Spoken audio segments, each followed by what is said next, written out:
Are we on? You're on. Oh, we're on. Okay. Friday Feeling on a Monday, season 2, episode 4. I didn't look. I think we Let's go might with be 4. on 6, Oh, but 4, 5, 6. That's irrelevant. one of them. Here we are. Okay, Mr. Cole, what's up? Yeah. What are we Right. talking about? Oh, right. Yeah, that. Honestly, I mean, this is something we've probably talked about before, but I think if it's worthwhile, I'll tell you. it's worth repeating. But just, how do I want to put this? Appreciation. But I mean, I don't in a think way we've that where ever you I don't don't- think where we've you ever had don't- an appreciation topic, where actually. And then not the kind where you don't necessarily have. Well, no, it's good. It's good to notice little things that you can appreciate about other people, and then let them know.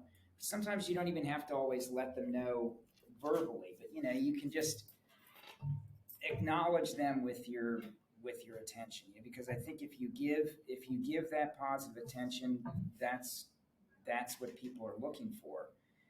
And They are. in my case, it can be hard when you have a lot of people coming through your room in a day. Sometimes it's hard to get.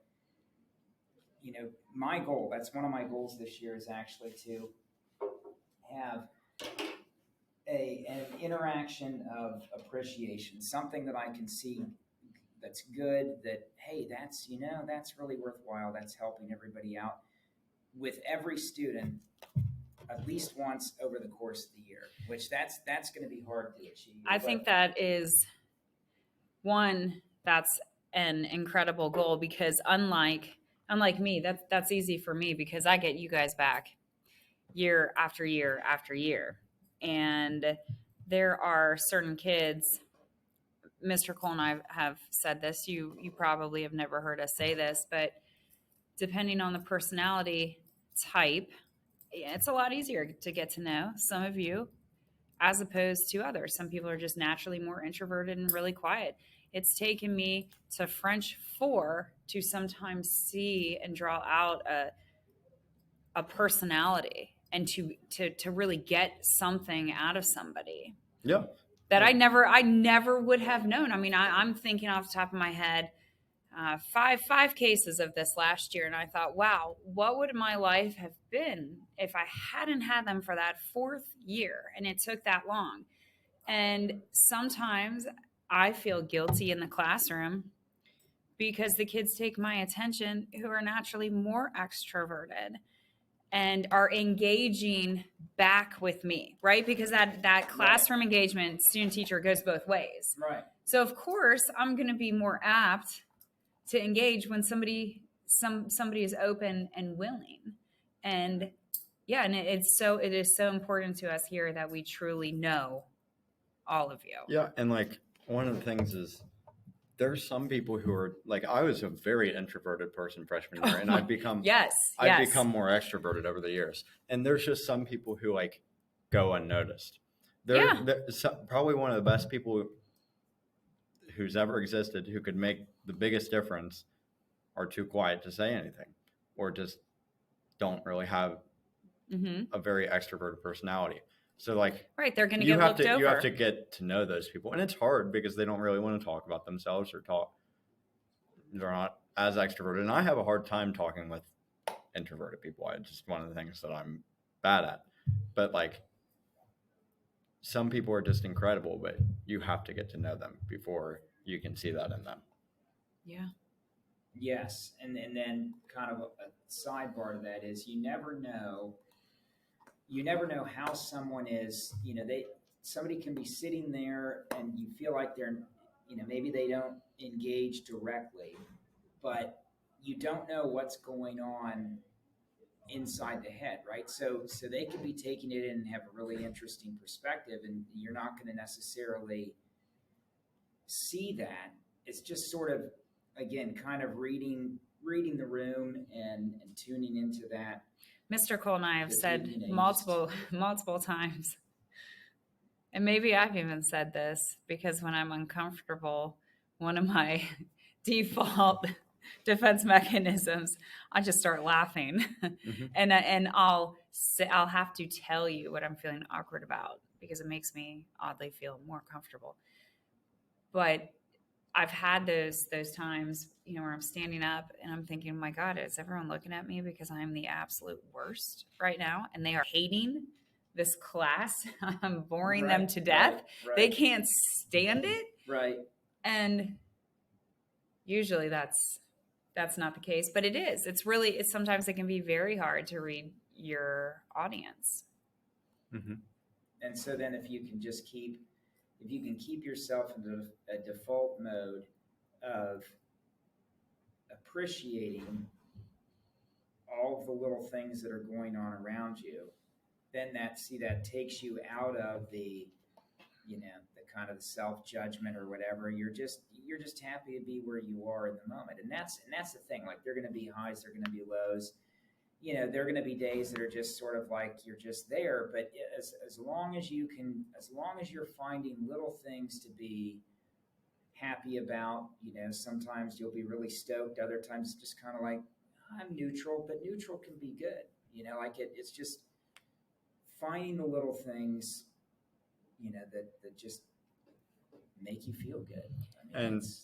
And there's just like so many times where people don't get shown gratitude that should get shown gratitude. Yes, I was. Right. That's what I was thinking. And the thing is, like, sometimes people just don't think to say that out loud to them. Or, I mean, I think there's a lot of, like, here at Baden, there's a lot of teachers that go unnoticed. There's a lot of staff that goes unnoticed, particularly. Mm-hmm. And, like, people would appreciate what they do. They just don't realize that it's being done. Because could you imagine the school without custodians? I mean, could you imagine? And like they run this place. They're amazing. Particularly the people overnight, you don't see them. Yeah. And you don't even think about them. Yeah. But you inside are so grateful for them. Yep. And you wouldn't realize that until that got taken away. And that was like a thing with COVID, is you didn't realize how much you appreciated the people you were around until you were away from them. Till it was That's gone. So true. Yeah. So true. And so, like, me and a group of students are starting a faculty of the month because, like, these people just don't get appreciated. That is one of the best ideas. Great idea. And we thought it was necessary. And I think gratitude is like a key role and probably one of the most underrated things. Is being thankful. Keeping there's a lot of research out there that doing a gratitude journal is a really good idea. Like, right before you, at the end of your day, just go through all the things that you are grateful for, and it gets you set in a place with yourself that it sets you up for more of the same. If you could go through every moment just seeing things that you're happy about, moment by moment, and make those normal. It needs to be just normal things, just normal everyday little things. Just saying hi to somebody, just coming up with a new handshake, whatever it may be. I don't know how you keep them all straight. And it's great. Great. So we did that. We started that with Jack when he was. I'll have to go back because we're almost done now. This big spiral notebook. I want to say it was, I don't think it was preschool, it was pre-K. And that's what we do. Sometimes, of course, we miss, but it's, your top 3 of the day. And obviously, most of them always involve Mr. Cole. Of course. But it's really neat because now that we're reaching the end, he's looking back and he's saying, oh my gosh, look at all of these great things that keep happening to me. And I love that is being entrained in him. I think the other really great thing about appreciation, particularly in the classroom for those kids who don't get recognized, is when you see how they light up, that you are noticing something about them because they have been so overlooked. Or those kids that, and I can always peg them, I'm sure you can too, Mr. Cole, that most likely have gone through grade school having a harder time because they couldn't sit still. They didn't fit into the rules in the right way. And I love those kids. I love those personality types. There's always a lot to appreciate about them. Oh yeah. And like one of the things my mom grew me up on was, I think a lot of people, like, have you heard the thing about counting sheep before you go to bed? Like, yes. You count sheep to try to take your mind off of it or whatever. She always said to count your blessings before you go to bed. Count your blessings, go through your day, think about all the things that went right that day.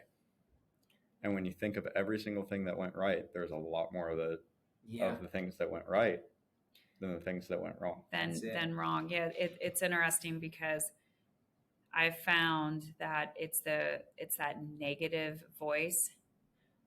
So what I have 150, 60 some of you, 159 could all say something really awesome about our class. And if I had that one, what's really gonna jump out at me? You'll never get everybody. Right. But you're never gonna get everybody. And when you try to change to adapt to what somebody else likes, even if 99% of people already like it, then there's going to be somebody else who says, I don't like what you did. And it's so freeing. So you're never going to please everybody. Nope. It's freeing when you know that too. Yeah. Never going to please everybody. Yeah. I think that this great. This is great. Perfect place to stop, guys. Love it. Appreciation. Thank you.